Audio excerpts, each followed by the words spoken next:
नमस्कार, जय जोहार। साथियों, जागो पंच में आप सभी का हार्दिक स्वागत, अभिनंदन। साथियों, आज हम बात करेंगे कांवड़ यात्रा की, क्योंकि सावन का माह चल रहा है और सावन के माह में अगर हम कांवड़ की बात नहीं करते तो समझिए अपने समाज के बारे में चर्चा ही नहीं करते। तो साथियों, आप सभी ने देखा होगा सड़कों पर कांवड़ियों की बड़ी संख्या में तादाद निकली हुई है और ये भले ही कुछ लोगों को हमारे समाज में देखने को ना मिले, लेकिन जब वो उपद्रव करते हैं तो वो सुनने को ज़रूर मिलता है कि फला जगह कांवड़ियों ने तोड़ फोड़ की। तो साथियों, ये कांवड़िए इतने उग्र क्यों होते हैं, ये कांवड़िए इतने उपद्रवी क्यों होते हैं, इसके बारे में जानने से पहले मैं आप सभी को बताना चाहूँगा कि कांवड़ यात्रा क्या है, कांवड़ यात्रा कैसे शुरू हुई, कांवड़ यात्रा का शुरू करने का कारण क्या था। तो साथियों, मैं ये आप सभी को बताना चाहता हूं, क्योंकि यह एक विशेष जानकारी है जो आप तक पहुंचनी चाहिए। तो साथियों, सबसे पहले ये जरूरी जानकारी आपको होनी चाहिए कि कांवड़ यात्रा का प्रचलन कहां से आया। तो इसके बारे में मैंने काफ़ी अध्ययन किया, लेकिन कोई ठोस प्रमाण नहीं मिले। बस इसी तरह के प्रमाण मिले, ऐसा पुराणों में कहा गया है, इसके अलावा कोई ठोस जानकारी नहीं है। लेकिन फिर भी क्या कहा गया है मैं आपको बताना चाहता हूँ। पहला जो कारण कहा गया है कि सबसे पहला कांवड़िया जो था वह परशुराम था। वह कैसे था? उत्तर प्रदेश के बागपत के पास स्थित पुरा महादेव का एक मंदिर है। उस पुरा महादेव मंदिर में गंगा जल लाकर परशुराम ने जलाभिषेक किया था। तो उसे ये लोग कहते हैं कि यह पहला जलाभिषेक था, पहली कांवड़ यात्रा थी, पहली कांवड़ यात्रा का ये नमूना था पहला। लेकिन मैं आपको बताना चाहता हूँ, इसके बारे में कोई ठोस जानकारी नहीं है, ना ही जागो पंच इसकी पुष्टि करता है। फिर इसके बाद जो अध्ययन है जागो पंच का, यह आपके सामने मैं प्रस्तुत कर रहा हूँ। फिर दूसरी कांवड़ यात्रा, उसे हम दूसरी नहीं कहेंगे, उसे भी ये पहली कांवड़ यात्रा कहते हैं। यानी इनकी मैं 5 यात्राओं के बारे में बताऊंगा, ये पांचों ही पहली कांवड़ यात्रा हैं। तो अगली पहली कांवड़ यात्रा कौन सी है, इसमें दूसरी मत समझिएगा, जितनी मैं बताऊंगा वो सारी की सारी पहली कांवड़ यात्राएं हैं।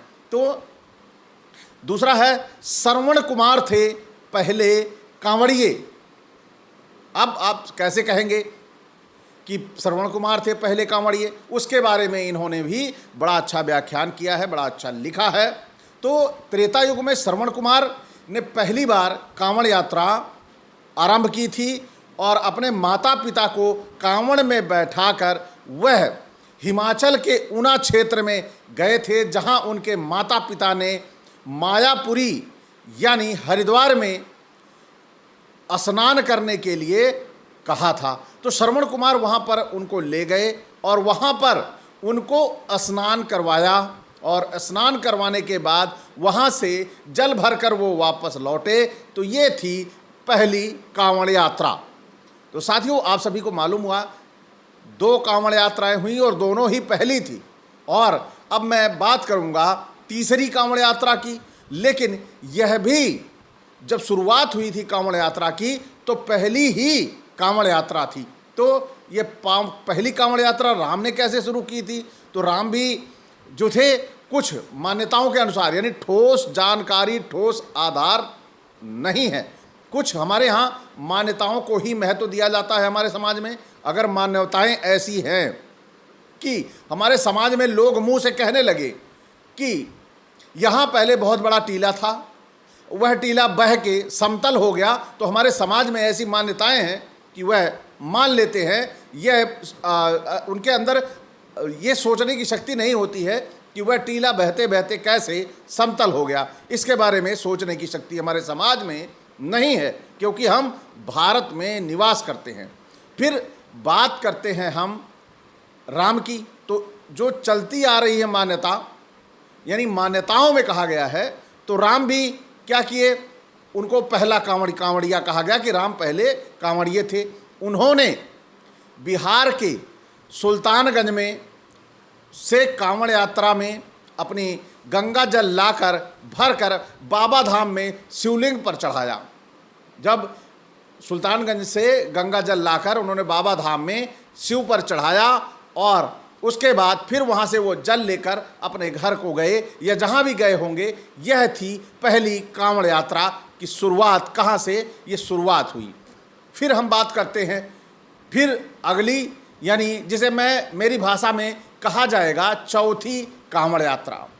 अब चौथी कांवड़ यात्रा मैं कह रहा हूँ, लेकिन ये कहते हैं कि यही पहली कांवड़ यात्रा थी। यानी कि पीछे मैं 3 बता चुका हूँ, वो भी पहली थी। ये मेरी बताई हुई चौथी यात्रा भी पहली कांवड़ यात्रा है, यहीं से शुरुआत हुई थी। तो रावण भी कम न था, वह तो पूजा पाठ में बड़ा आगे था, उसका शिव की पूजा करने में बड़ा हाथ था। शिवलिंग ही वो तो लेके चल पड़ा था, उनकी तपस्या करके उनका रास्ते में ये तो रखवा लिया गया था। लेकिन हम बात करेंगे यहाँ पर कि शिवलिंग की जो पहली कांवड़ यात्रा थी वो रावण ने की, वह कैसे की। तो साथियों, मैं बताना चाहूँगा कि आप सभी को पता होगा कि हमारे इस भारत में समुद्र मंथन भी हुआ था। तो उस समुद्र मंथन में, जब समुद्र मंथन बड़ी तेजी से चल रहा था, तो उस समय वहाँ पर क्या मंथन करते करते करते उसमें से बहुत सारे रत्न निकले, बहुत सारे जीव जंतु, घोड़ा, लक्ष्मी, ये सब निकल ही रहे थे। तो उसी समय एक विष भी निकला।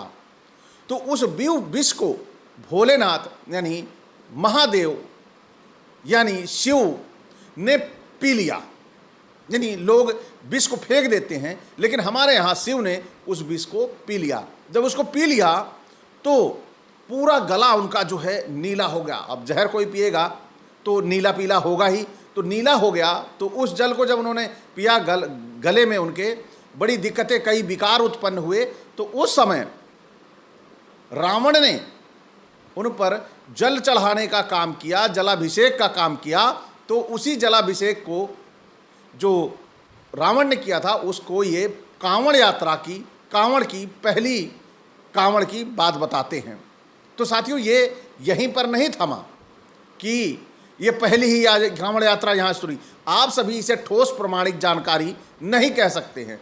फिर अब 5वीं कांवड़ यात्रा कहाँ से शुरू हुई, मतलब ये भी पहली ही है कि पहले कांवड़ यात्रा कहाँ से शुरू हुई। मतलब को एक जगह से नहीं बताया, आप यहाँ से नहीं मानेंगे तो वहाँ से मानेंगे, वहाँ से नहीं मानेंगे तो वहाँ से मानेंगे।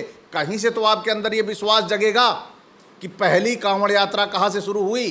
अब आते हैं, हम बात करते हैं देवताओं की। तो देवताओं से पहली कांवड़ यात्रा शुरू हुई थी। देवताओं से कैसे शुरू हुई थी? अब आप ये कहेंगे, भैया वही समुद्र मंथन का दौर चल रहा था, और उसी समुद्र मंथन के दौर में जो शिव जी ने हलाहल विष पी लिया था, क्योंकि उधर विष्णु और देवता सभी लोग अमृत पी रहे थे। तो उसमें से विष जो निकला था, शंकर जी ने कहा इसे फेंको मत, लाओ मुझे दे दो, क्योंकि ये मैं हजम कर जाऊंगा। तो वहाँ पर शिव ने विष पिया था, और देवताओं ने उन विष पीने के बाद उनके शरीर में अनेकों विकार उत्पन्न हुए, अनेकों दिक्कतें आ रही थी। तो उस विकार को ख़त्म करने के लिए उनके ऊपर जलाभिषेक किया गया था उस देवताओं ने, और उस देवताओं ने जो जलाभिषेक किया था उसी को पहली कांवड़ यात्रा बताई जाती है कि वहीं से शुरुआत हुई थी। तो साथियों, आप सभी को पता चला होगा कि कांवड़ यात्रा 5 बार पहली कांवड़ यात्रा शुरुआत हुई थी। अब मैं आपको बताना चाहूँगा कि कांवड़ यात्रा का असली रूप क्या है। ये कांवड़िए आखिर तांडव क्यों करने लगते हैं, इसके पीछे का क्या कारण है। तो आप सभी को बता दूं कि जब कोई चीज़ धर्म का ना होकर उसे उन्माद के रूप में किया जाता है, यानी हम जब अपने आप को धार्मिक मानते हैं तो हमें उग्र होने की ज़रूरत नहीं होती है। हमें दिखाना होता है कि हमारा धर्म विश्व का सबसे अच्छा धर्म है। तो जब हमारा धर्म सबसे अच्छा धर्म है तो हम क्या दिखाएंगे? हम दिखाएंगे हम मानवतापूर्ण हैं, हम बेवजह किसी से लड़ाई नहीं करते, हम बेवजह किसी से झगड़ा नहीं करते। लेकिन हम सड़क पर जा रहे हैं, हमारे धीरे से थोड़ा सा कोई एक व्यक्ति छू गया और हमने उसके अंग पंख उखाड़ दिए, तो हम क्या कहलाएंगे? हम धार्मिक कहलाएंगे या उग्रवादी कहलाएंगे या उपद्रवी कहलाएंगे? तो इसी तरह के कुछ नमूने हैं जो तांडव इस कांवड़ यात्रा में, इसको तांडव यात्रा में बदल देते हैं। हम उसे कांवड़ यात्रा नहीं कैसे, उसे हम तांडव यात्रा ही कहेंगे, क्योंकि इसमें यह नहीं देखा जाता कि सामने वाला हमारे ही धर्म का है कि दूसरे धर्म का है, उसको तोड़ फोड़ कर चकनाचूर कर दिया जाता है। तो आइए मैं कुछ घटनाएं ऐसी बताता हूं और कुछ ऐसे चलचित्र भी आपको दिखाता हूं जिसमें आपको लगेगा कि यह कांवड़ यात्रा नहीं है, यह वास्तव में तांडव यात्रा है। और इस तांडव यात्रा का नमूना आपके सामने है।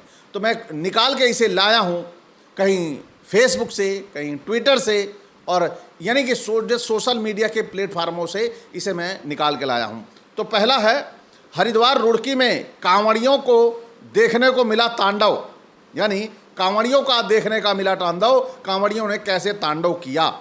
एक ई रिक्शा चालक है, ई रिक्शा चालक इन कांवड़ियों के जरा सा कहीं छू जाता है, बस फिर क्या था। ये कांवड़िए आप देख सकते हैं कि किस तरह आग बबूले हो गए और उन्होंने अपनी पूरी खुन्नस ई रिक्शा पर लगाई और इस ई रिक्शा को उलट पलट के, डंडे मार के, पूरा का पूरा तोड़ फोड़ के चकनाचूर कर दिया। तो आप सभी यह देख रहे हैं कि कैसे कांवड़िए होते हैं, जिसे हम यूं कह सकते हैं कि ये कांवड़िए कांवड़ यात्रा नहीं कर रहे हैं, ये लोग तांडव यात्रा कर रहे हैं। फिर हरिद्वार की ही घटना और है। इसमें क्या हो रहा है, हरिद्वार के बहदराबाद क्षेत्र में एक ट्रक की कांवड़ियों के वाहन से मामूली टक्कर हो गई। इसके बाद कांवड़ियों ने ट्रक में तोड़ फोड़ की, ड्राइवर को पीटा, पुलिस की गाड़ी आती देख उपद्रवी कांवड़िए भाग निकले। No FIR, no comment. अब आप समझ सकते हैं कि वास्तव में इन कांवड़ियों का रूप क्या है। फिर अब तीसरी घटना आती है आपके सामने, मुजफ्फरनगर में कांवड़ियों द्वारा कार तोड़ने का मामला। इस कार तोड़ने के मामले में आप देखेंगे कि बराबर पुलिस वहां पर मौजूद है, वह कांवड़ियों को रोकने के लिए उनके आगे पीछे घूम रही है। लेकिन यहाँ पर कांवड़िए इतने उग्र होते हैं कि वह पूरी की पूरी कार और वो लक्ष्मी ढाबा पूरा का पूरा तोड़ फोड़ कर नष्ट कर देते हैं और अंतिम में एफआईआर में लिखा जाता है कि अज्ञात कांवड़ियों के द्वारा वहाँ पर तोड़ फोड़ की गई। यानी वहाँ पर मौजूद पुलिस और बाद में मौजूद वीडियो जो सोशल मीडिया पर वायरल हो रहा है, उसका शासन प्रशासन पर कोई असर नहीं होता और इन तांडवी कांवड़ियों को छोड़ दिया जाता है कि जाइए आगे भी आप ऐसे करते रहिएगा। तो साथियों, हमारे देश में जो धर्म है, हम अपने धर्म को क्यों इतना नीचा दिखाने में लगे हुए हैं, हम अपने धर्म को इतना गिराने में क्यों लगे हुए हैं।